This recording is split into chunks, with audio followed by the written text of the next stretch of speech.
everyone, and welcome to Alliance Live. Today, I'm with Jennifer Wallace from the Carnegie UK Trust. She's head of policy there, and we're going to talk about children's wellbeing budgeting. I'm Alice. I'm a development officer with the Alliance, and welcome, Jennifer. Hi, nice to see you, Alice. Can you just please introduce yourself for viewers and talk a bit about your background? Great. Thank you. So I am a social researcher by background. I have 2 degrees in social research and social policy. And I started my career at Children in Scotland, very interested and very much focused on the integrated services agenda. Worked there for about 4 years and then switched to NDPB, where I was working on user rights. So you start to see the common threads around sort of voice and participation and rights. And then for about the past 10 years, I've been at the Carnegie UK Trust. Okay, can you talk a bit more about your role there and what the organization does? Sure. So the Carnegie UK Trust is an independent endowed foundation, and we cover the whole of the UK and Ireland from a base in Dunfermline. So one of the very, very few UK and Ireland based organisations that actually isn't headquartered in London, and that gives us a particular perspective on the world. But we were set up well over 100 years ago by Andrew Carnegie, who was at that time the richest man in the world. And he set up the trust with a very broad remit to improve the well-being of the people. And over time, how the trust has done that has changed. So most people know of Andrew Carnegie's legacy through libraries, and we still have a very active strand of work around libraries. Our work these days is more focused on policy research and practice development. So really trying to find new solutions to society's problems and understanding what we would call well-being as well-being in the round. So how we can all improve our social, economic, environmental, and we add democratic in their well-being into the mix. Okay, great. Yeah, as you say, an organization who's not based in London is something weird for me. So today we're going to talk more and focus a bit more on children's well-being budgeting. We thought it would be good to talk about this because it's a notion that people kind of understand what it's about, but not what's behind it specifically. And I feel like right now, with all the agenda on children's rights kind of pacing up in Scotland, it's kind of a good time to clarify such notions and how they come together. So maybe let's start at the start. What is children's wellbeing budgeting exactly, and what are the principles behind it? Great. Thank you. It's a nice general, sort of broad question. I'm trying to answer it as clearly as I can. So the easiest way to get into the conversation is, what is the problem that we're trying to solve? And I think for Scotland, the problem is that we have world-class rhetoric about the Scotland that we want, the principles that we want our public services to be delivered on. And yet we don't get change. So somewhere there is a block in our system that stops us achieving the outcomes that we want for our society. And our hypothesis is that the budget process, the way we finance our public services, the way we think about the money in, money out equation for Scotland is one of the main obstacles to getting the future that we want for our children and young people. Now, it may be that we are wildly off with that, but we think that there are enough people that are pointing to that internationally and in Scotland that there's got to be something in it. And when we started this project, actually, sort of a couple of years ago in conversations at the Children in Scotland Policy and Strategy Forum, it was really interesting just the extent to which, we didn't really understand the budget process.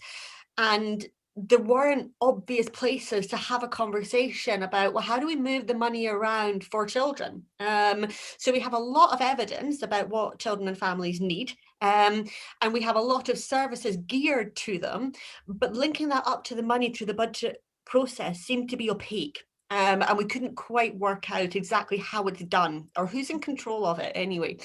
So that's the problem that we were trying to fix. We're really, sort of supported in a really interesting time in that because of a number of things that are happening at the same time. So you've got the international movement on well-being, and many people will have heard of the approach that New Zealand has taken. Some people might have heard of the approach that Wales has taken in well-being for future generations. And there is this kind of sense that actually there's a movement for change, seeing things at a more structural level for change, using well-being as the hook for that and the narrative for it. So there's that happening. At the same time, you've got the rights agenda and the brilliant, progress that Scotland is making on that. Now that has to have a budgeting component in it. So the question then becomes really interesting to me, are these things actually all trying to get to the same end point, which is, better budgeting, better decisions on where the money goes so that we all have better lives? And I think ultimately they are, but it's still quite a confusing landscape to be working in.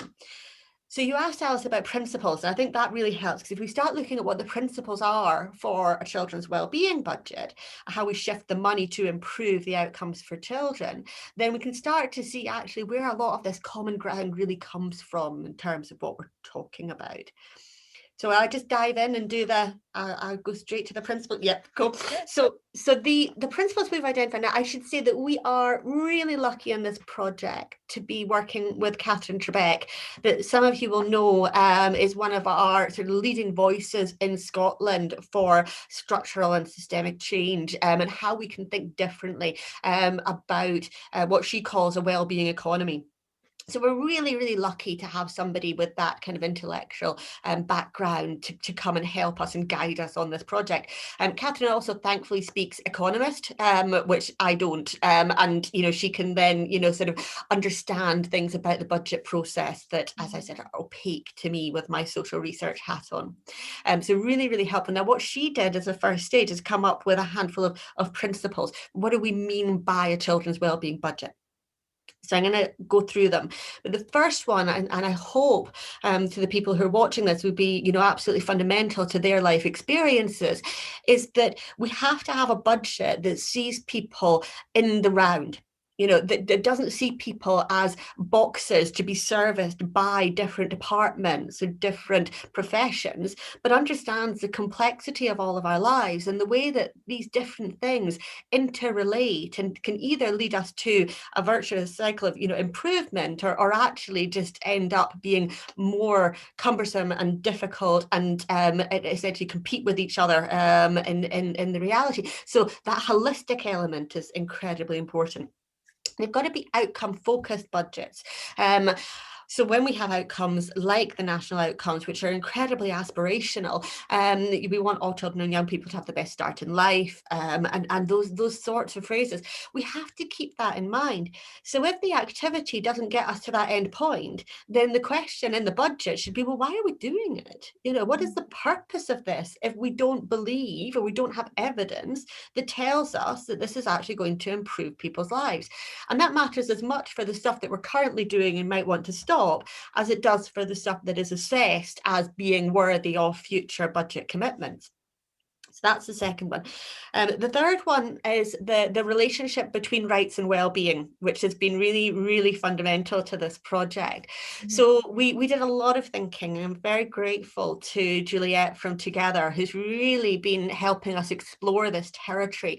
That we believe what we are looking at is complementary, that the basic human rights are a floor by which no human being in Scotland should fall below. And therefore, any wellbeing budget has to make sure that is met before we can move on to continuous improvements in wellbeing. And one of the issues in the budget structure may well be actually that we relate or give as much weight to issues of rights and fundamental human rights as we do to things that are about continuous improvement in people's well-being. And if we could be much clearer and articulate that through a budget, we would be able to pursue the things that ensure everybody's basic rights are met before we start talking about actually how do we continuously improve, which is obviously the end goal for us all. I'm getting through my list. It's a long list. There's a long-term element. So again, people will be really, really familiar with this argument. There's a short-termism in Scottish politics. It relates to the budget as well. We do annual budgets and we do comprehensive spending reviews, and we have, 5-year parliaments, and all of that creates a rhythm that stops us investing for the long term, except if we're building a road, in which case we can absolutely understand the long-term consequences of it because we can monetize them. And we need the same kind of thinking about long-term injections and how we invest in our long-term, futures, well-being of future generations, all those things that we do for capital projects. At the moment, very, very limited in terms of how we understand that. So we're pushed into an initiative-itis approach where we're like, well, what can we do this year? Or what can we do in this 2 years? What can we do in this parliamentary cycle? Instead of taking a generational view, what can we do for this generation of kids so that they don't have to have the futures that previous generations of kids have faced? Very linked to that is the preventative agenda. So there is, obviously just a compelling argument about, fix things upstream so that they don't move, they don't become worse, and they don't cost more money further on down the line in public services. That one, I think there are, sort of moral reasons, and Catherine would say this, there are moral reasons to invest in prevention that aren't about cost and money saving. So it's important to say, actually, this is a well-being argument about prevention, not just a money argument. This is about actually how do we get people to have the best lives that they have. So yes, you might be able to save somebody a little bit of money by moving it upstream, but the most important thing is that they're living a better life because you moved it upstream. So we need to find ways of triggering that. And the last one, again connected to that rights agenda, is participatory. What well-being is to children and young people or families in Scotland right here and now requires those children, young people and families to engage in a conversation about what matters to them. It's not something that can be discerned by experts or technocrats. It's not something that can be decided in a room in St Andrew's House. It's something that we all have to get involved in and repeatedly involved in. It's not a one-off exercise. This has to be something that lives and breathes as Scotland develops. So those are the principles. I'm going to reel them off again because that was a long list. So we've got holistic, outcomes focused, rights based, long term, preventative, and participatory. Sounds like a good list of principles for an approach. I think all of them are really important, and I'm thinking also about the participatory side.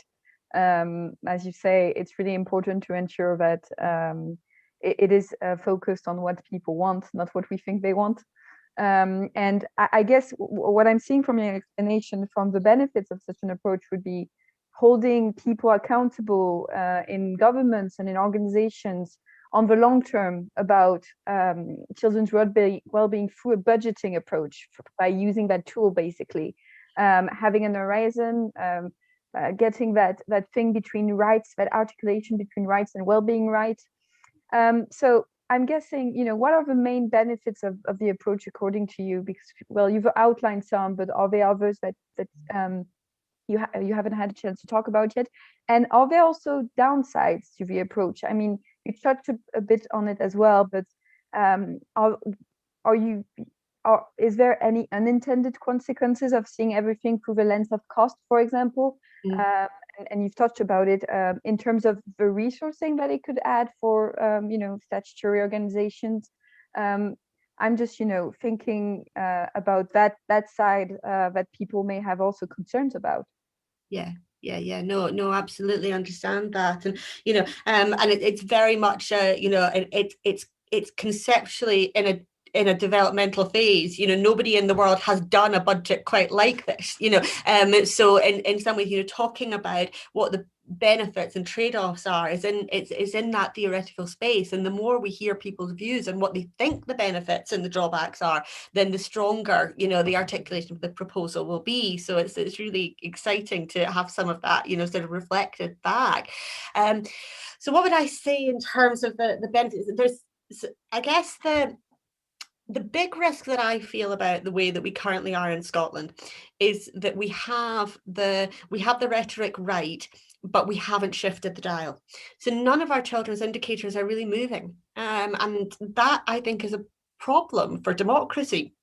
If we're not actually seeing a change in people's lives as a result of all of this, sort of policy and narrative and, all these initiatives, then, it comes to a point where we say, well, maybe we can't do anything about that, and I don't want us as a society to be in a place where we say, well, actually, we can't do anything about child poverty. We can, we just have to find the right levers in the system that allow us to do that. So the big thing for me is actually, and what we said in one of our initial blogs on it was, we really need to put our money where our mouths are, to use that phrase. We need to be able to put our money into the things that we're saying are important, because if we're not, then it's just empty promises, and it's just rhetoric. So there is an issue here for me about actually testing, the extent to which we are able to push in the direction that this government has been saying for 10 years since the Christie Commission that they want to go in.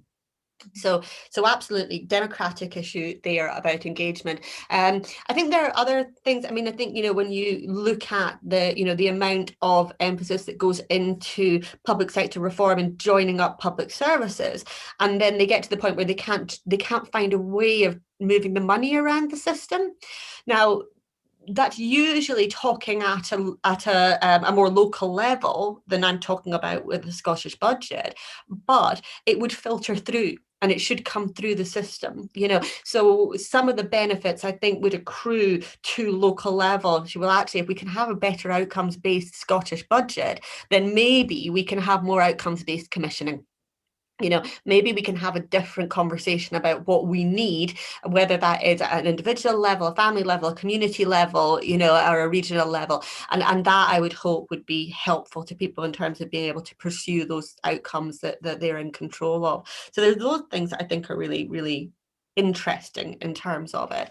In terms of the kind of, the downsides that you identify, I mean, I think one of them is, the extent to which, is any of this actually, is it a red herring? Is it a huge amount of work for organisations and potentially for the Scottish government to change the entire way that they think about doing a budget, and essentially to turn it on its head and start with what are the outcomes from our perspective for children and young people? Now, we're asking them to do that on the basis of a theory of change and a model, but there of course is a risk that actually, we get to the end of that and we still have intractable problems in society. And it wasn't the budget that was the problem. It was something else that was the problem, that we can't identify. But this, at the moment, this is the best guess, for it. I mean, other things are just absolute classic social policy problems.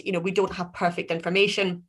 We don't make best use of the evidence that we have, so how to identify the things that would make a difference, to shifting the dial on those outcomes is itself a massive job, and it won't be done perfectly by any means. And I guess any change cannot really be made in silos either, as you've outlined that, children's well-being budgeting can be a catalyst for change if it goes with like a culture change, if it goes with policy being applied to practice, all these things we always say, but are frequently kind of the obstacles, because change takes time, and it takes also people to kind of reconsider what they've been doing, and sometimes that can be a bit tough.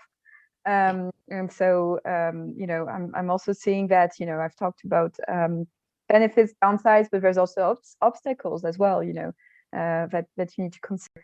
I'm guessing, do you have like a practical example of children's well-being budgeting applied, or not, or like an example that maybe you talk about when you're trying to explain the idea to local authorities, third sector organizations, that could make it a bit more real for them? Yeah, so we have a close comparator which isn't exactly how we would conceptualize a children's wellbeing budget, but I think probably helps just unpack a little bit of what it is we're talking about. And I mentioned in my introductory comments about New Zealand being a world leader, and they would be the example. Now, 2019, they did a wellbeing budget. And it was, really heralded as the first global wellbeing budget. It came on the back of 10 years of work on indicators and understanding what the people of New Zealand want, which is not dissimilar to our experience in Scotland on the National Performance Framework and the national outcomes. But they went further than that through this wellbeing budget. And they did a little bit of what I was describing about, instead of retrofitting at the end, here's all the stuff we're going to do and here's how it fits an outcome. Really starting from the beginning and saying, well, what are the outcomes we see? What is the best evidence we have on what would change this? What would shift the dial? And then how do we invest in that in a joined up way? And they did it through a few mechanisms, so standard policy mechanisms about, what's the, what would be the, and in their case, there was a child impact assessment, in this, the use and the pulling together of a huge amount of evidence, from varied formats to try and find, the thing that would make a difference. The technical piece I think was quite interesting. So I referred to it before as an additive budget. It's about what they've done with some additional money in the budget. It's not what they did with the big bit of the budget. And the big bit of the Scottish budget is actually spent, we say it's for education, we say it's for health, it's actually for salaries, and there are things that are very difficult to shift within that. So it's a bit of the budget that they identified from each department in New Zealand that wasn't aligned to their wellbeing outcomes. And they pooled it into one fund and then took bids on what would push wellbeing forward. And one of those, and it won't be a surprise at all to your audience, that one of those was actually around child poverty, and so they ended up with, a series of activities around child poverty. Those activities weren't children's services activities. And again, I think that was really quite revealing in how they thought about it. So some of the activities were about wages, some of the activities were about housing, some of the activities were about, parents' mental health.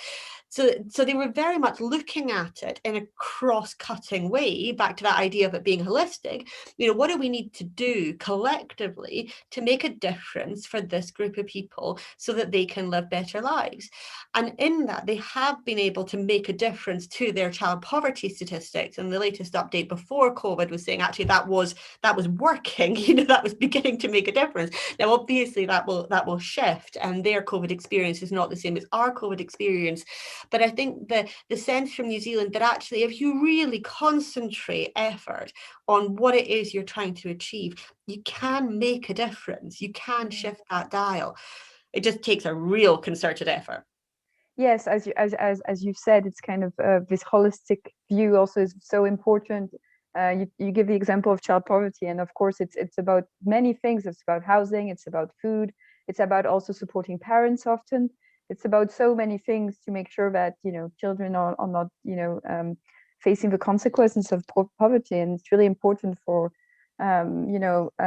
different departments to work together on that effort. And hopefully the lens of budgeting can make that a bit easier. I guess my next question would be, what would it change for statutory organizations and looking at kind of our organizations, third sector organization, how will it help them? How will it change the way they operate their budgets? I know it's a big question to ask, but do you have any points that you would like to make on these two categories? Yeah, so I think it's similar for both of them, but probably more profoundly experienced by the third sector. But I think that for the statutory agencies, what you would hopefully see over time is more of those kind of joined up initiatives being properly funded, and a golden thread existing between what they're doing and the national outcomes, which is just completely missing at the moment.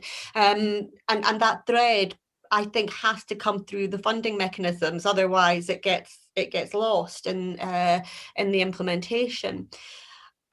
You would see that for third sector organisations as well. But what's really interesting about many third sector organisations is that they already have that holistic thing.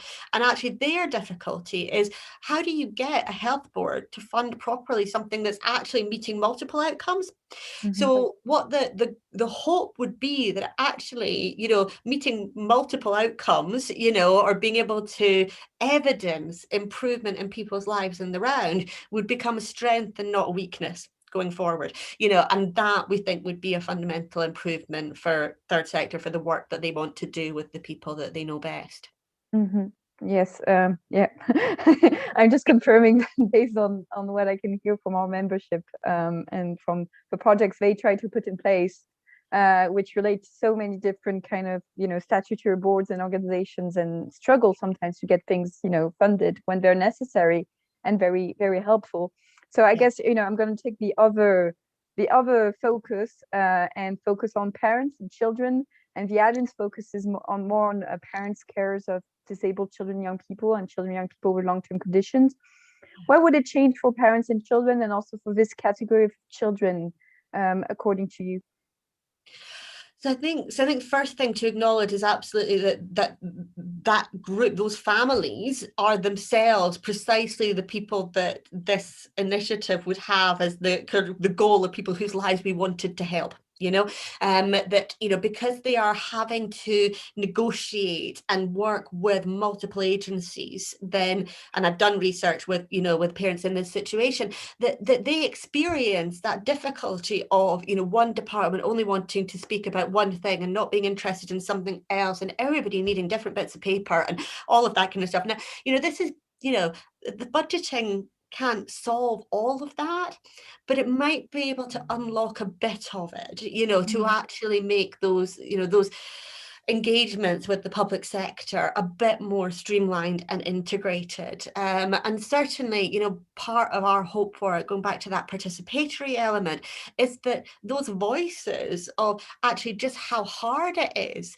to build a good life when you have to deal with the public sector in the way that it wants to deal with you, that some of those voices would come through the participatory mechanisms and actually be heard in a way that we could get decent amounts of money, to help people, to help them improve their lives.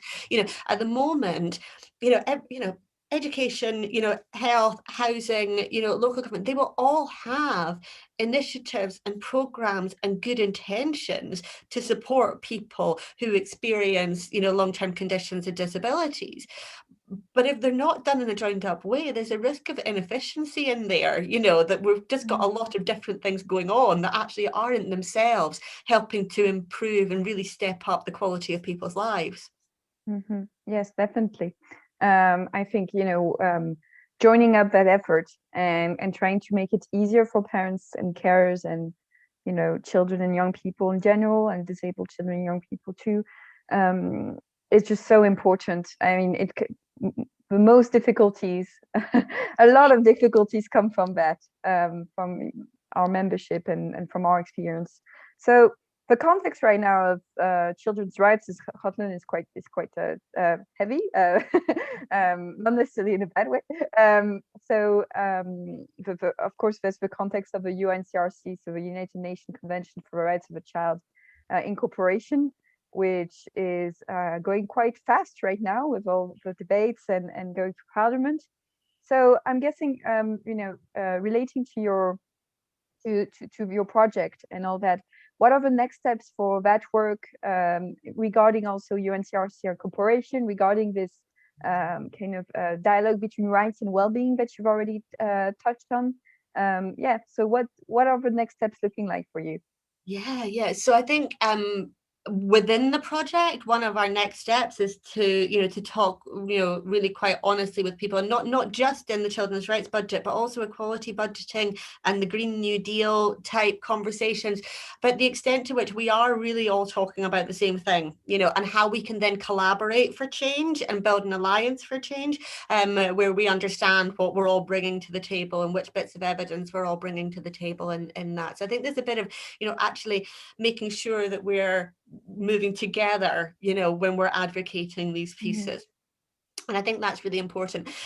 Obviously, the children's rights legislation is an amazing opportunity to be asking the Scottish Government, or holding them to account, for the fact that they need to do something differently, and they're not going to be able to carry on using exactly the same structures that they have done before.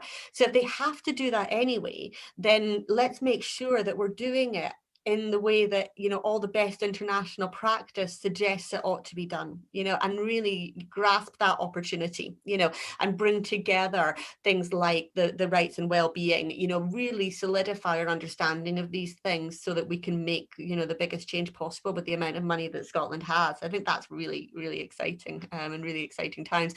And I suspect over the next year, a lot more conversations about budgets, and how you might do this kind of budgeting will be happening, which is really exciting for geeks like me. But the next steps for the project, the next bits that we're going to be doing, so Catherine is working away so hard to get a final report. There is an interim report available now, which is on websites and so on, so do go and have a wee look at that, but there'll be a link that, yeah. Thank you. So there'll be a full report in springtime, and that will give people a lot more meat on the bones in terms of some of the things that we've been talking about here.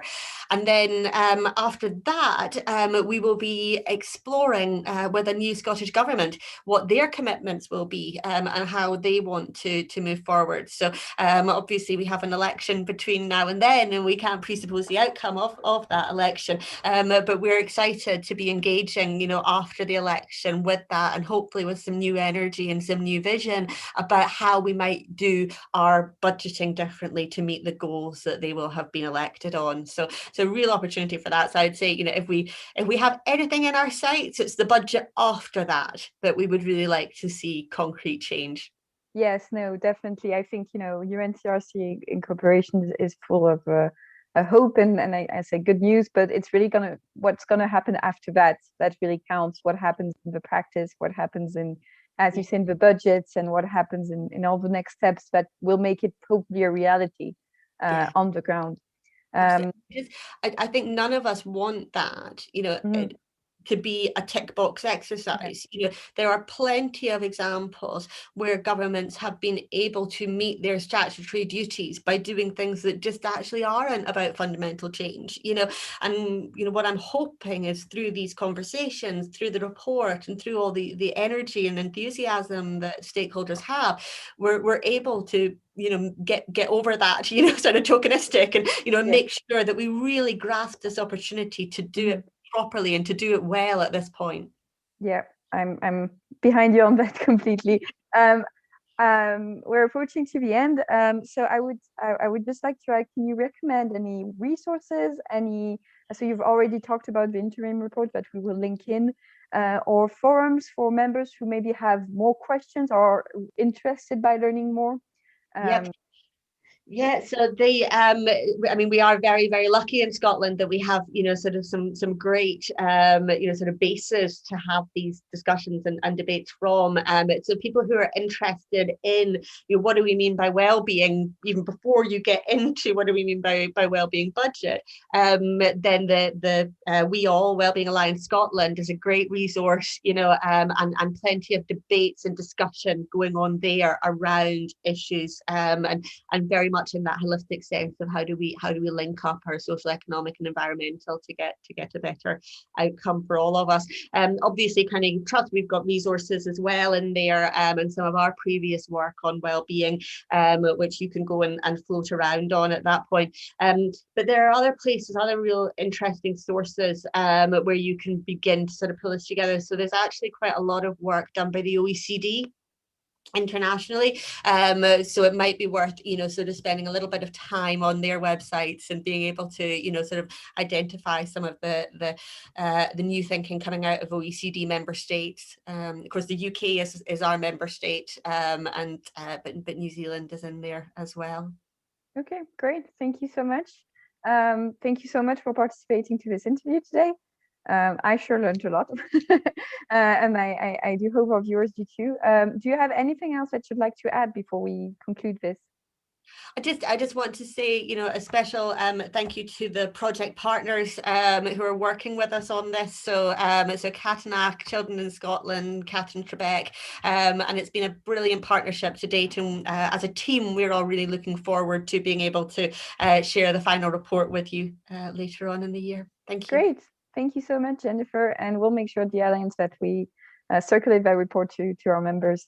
Have a good day, everyone, and I'll see you.